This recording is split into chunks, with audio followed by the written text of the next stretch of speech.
मैं विनती करूंगी हमारी vice principal and home science department की अध्यक्षा और वार्षिकोत्सव समिति की अध्यक्षा प्रोफेसर रोहिबा जाडेजा को। प्रोफेसर रोहिबा जाडेजा।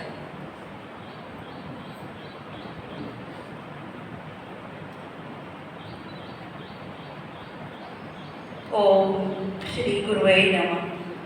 पावकान सरस्वती। આજની આ સુંદર સવારે રાજરત્ન શ્રેષ્ઠ શ્રી નાનજીભાઈ કાલિદાસ મહેતા ટ્રસ્ટ સંચાલિત ગુરુકુળ મહિલા આર્ટ્સ એન્ડ કોમર્સ કોલેજના 58મા વાર્ષિક ઉત્સવમાં ઉપસ્થિત આપ સર્વેને મારા સહૃદય નમસ્કાર। મંચસ્થ મહાનુભાવ, આજના અતિથિ વિશેષ શ્રી આદરણીય સિંહ સાહેબ, જેઓ સ્કિલ યુનિવર્સિટીના ડાયરેક્ટર જનરલ પદે બિરાજમાન છે, આપણા સંસ્થાના પ્રાણસમા, વડલા સમા એમ કહું તો અતિશયોક્તિ નહીં થાય। ઘણા વર્ષોથી આપણી સાથે માર્ગદર્શકના રૂપમાં એમની અમૂલ્ય સેવા પ્રદાન કરી રહ્યા છે એવા આદરણીય શ્રી સુરેશભાઈ કોઠારી, માનદ સેક્રેટરી ગુરુકુળ ટ્રસ્ટ, આપણા સર્વે આઈક્યુએસસી મેમ્બર આદરણીય સીજી જોશી સાહેબ, આદરણીય પુષ્પાબેન જોશી, જેઓ પણ આ સંસ્થાના દીકરી છે, આ સંસ્થાના પૂર્વ પ્રિન્સિપાલ છે, તેઓ પણ આપણી વચ્ચે ઉપસ્થિત છે। આપણી સંસ્થાના કર્મઠ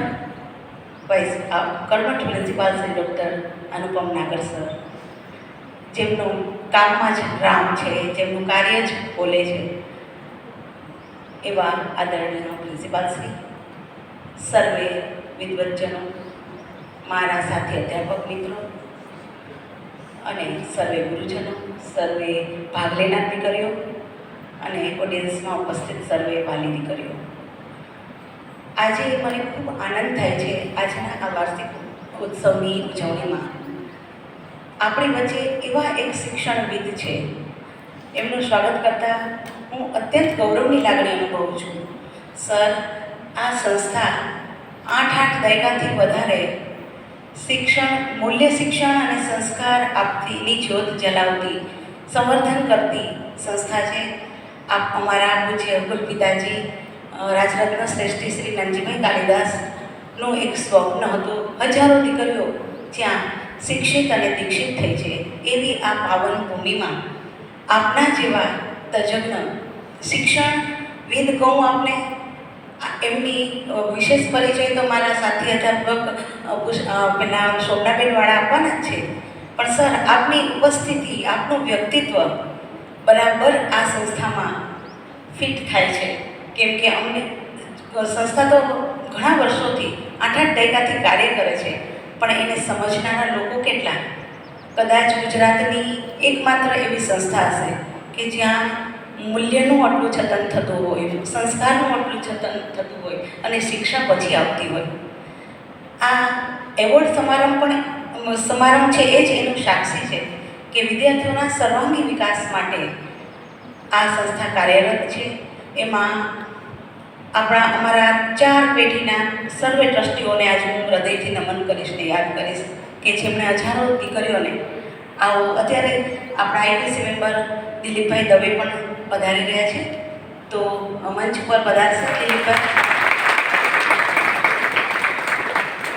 સંસ્થા સ્થાપિત તો બાપુજીએ ખરી, પણ તે સંસ્થાનું સતત જતન કરનારા મહેતા પરિવાર, એમાં યાદ કરીશ આપણા પૂજ્ય ડૉક્ટર સવિતા દીદી કે જેમણે સંપૂર્ણ જીવન આ સંસ્થાના જતન માટે સમર્પિત કર્યું, એવા ડૉક્ટર સવિતા દીદી, એમણે આ સંસ્થામાં સતત ને સતત માર્ગદર્શન આપ્યું, હજારો દીકરીઓને સંસ્કારિત કરી, એમને સાથ આપ્યો મહેન્દ્રભાઈ, ધીરેન્દ્રભાઈ, આદરણીય દીદીજી, બધા સાથે સાથે હવેની પેઢીના આપણા આદરણીય જયભાઈ હોય, જુહી મેડમ હોય, કમલાક્ષી મેડમ હોય, બધાને હું યાદ કરીશ। બૃહદ મહેતા પરિવાર ખાલી પરિવાર છે એ સ્થાપી દે છે, પણ એને સતત 8 દાયકા સુધી હું અમારા અતિથિશ્રીને ગૌરવ સાથે કહીશ, એમના એ અત્યાર સુધી અખંડ નથી રહી શકતું.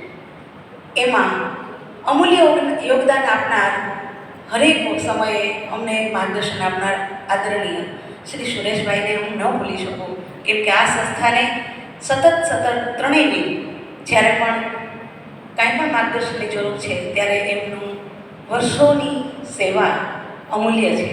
સર, આજે આપની ઉપસ્થિતિ અમને ખૂબ ખૂબ આનંદિત કરે છે.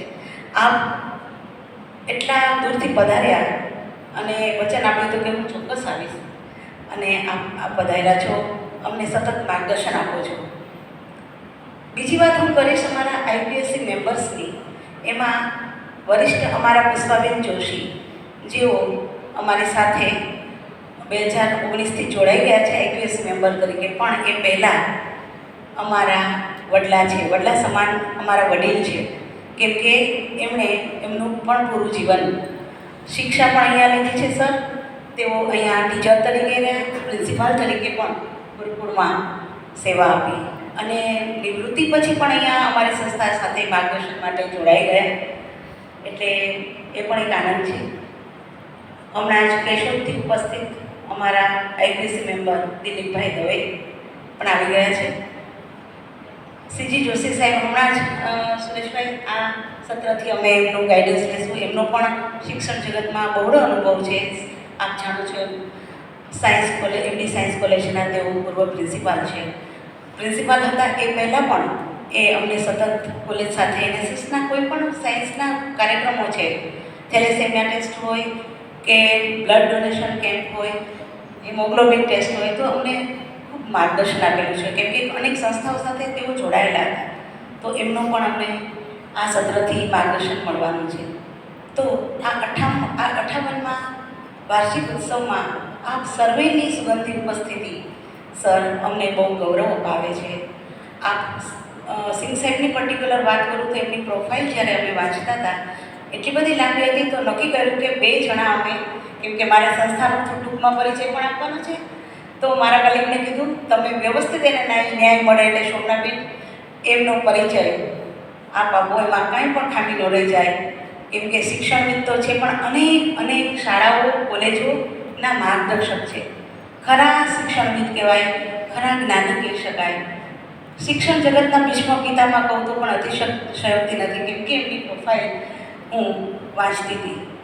કૌશલ્ય, એનઈપી 2020 કૌશલ્યને ભાર આપે છે. આપણા યશસ્વી પ્રધાનમંત્રી મોદી સાહેબ જ્યારે એ નક્કી કર્યું કે વિદ્યાર્થીઓને શિક્ષાની સાથે સાથે કૌશલ્યની તાતી જરૂર છે, ત્યારે એનઈપીમાં તો સર 2020ના હવે એ સિલેબસમાં આવશે, પણ આ સંસ્થા તો આપને જણાવતા ગૌરવ થાય છે કે વર્ષોથી દીકરીઓના કૌશલ્યને ઉજાગર કરવા માટે સતત પ્રયત્ન છે.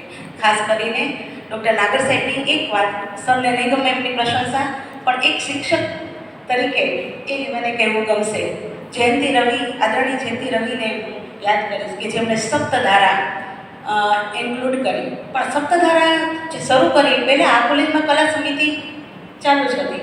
જુદા જુદા કાર્યક્રમો જે સપ્તધારા હેઠળ આવે છે એ બધા જ કાર્યક્રમ, એ સામુદાયિક સેવા હોય, કલા કૌશલ્ય હોય કે જ્ઞાનધારા હોય, બધું જ સર અમારી એક સમિતિ અંતર્ગત આ થતું. અને સર એટલા બધા ડેડિકેટ છે એના પોતાના આદેશાત્મક જે પણ કંઈ ગવર્મેન્ટના પરિપત્રો હોય એનું અક્ષરશઃ પાલન થાય એવું ઈચ્છે છે, અને એમના કેન્દ્રમાં અને અમારા સૌના કેન્દ્રમાં હંમેશા દીકરીઓ હોય છે. સપ્તધારા જ્યારથી શરૂ થયું સર ટીલ ટુડે આપ આ બધા જ એવોર્ડ જુઓ છો, એ સાથે ધારાની દીકરીઓને મોટિવેટ કરવા માટે 2018માં સર જ્યારે અહીંયા પદ સંભાળ્યું આ કોલેજમાં, ત્યારથી ગોલ્ડ મેડલ તો સતત ચાલતા હતા.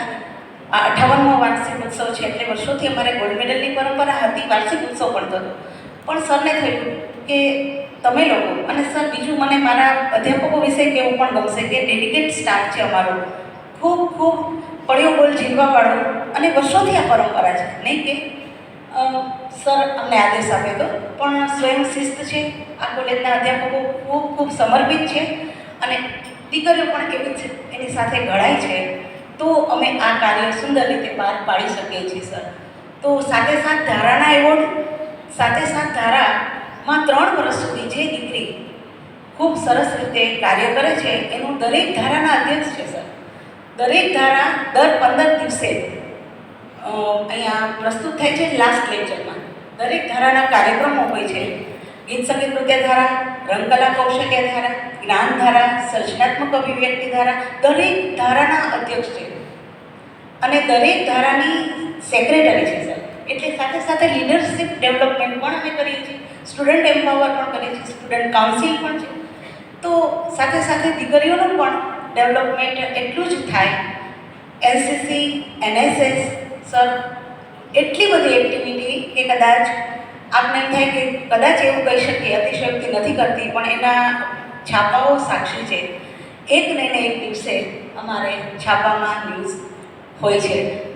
તો એક પ્રેરણા મળે દીકરીઓને અને મોટિવેટ બીજી દીકરીઓને મળે એ માટે દરેક ધારાના અધ્યક્ષો એવું કરે છે કે 3 વર્ષમાં જે બેસ્ટ સતત જે કાર્ય કરે છે દીકરી એને આપણે એવોર્ડથી નવાજીએ, એવું સરનો વિચાર હતો અને એ 18થી અમલમાં આવી ગયું.